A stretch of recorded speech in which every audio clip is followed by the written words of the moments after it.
mga kahoy niyato sa kabukidan, ang mga sira niyatong yaon sa kadagatan.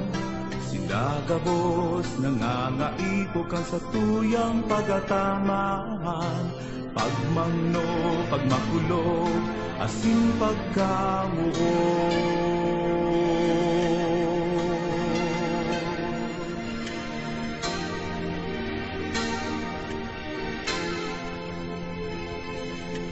Ang mga gamgam ngayaon sa kalangitan, ang mga salog na satong napapabayaan, puun ngunyan sagud pa man manukdan tang magataman, maghinguwa bagon ta mga salang ugaligta.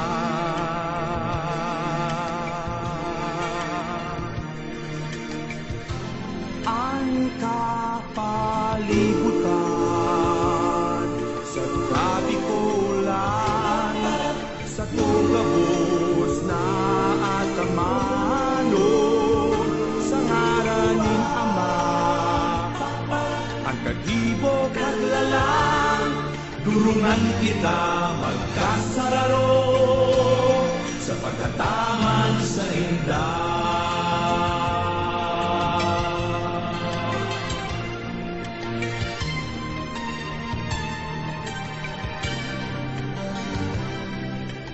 Ang mga dalan malilinig daing ati, ladawan ning Bicolanong may puso malinig.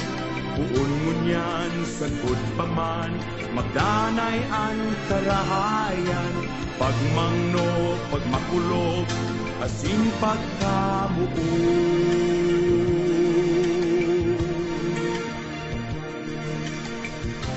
Ang kapalibutan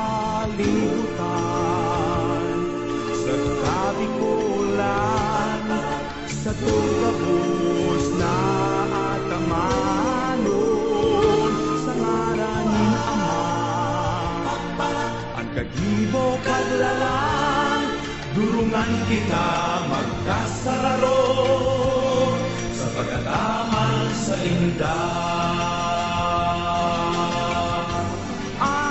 Kapalibutan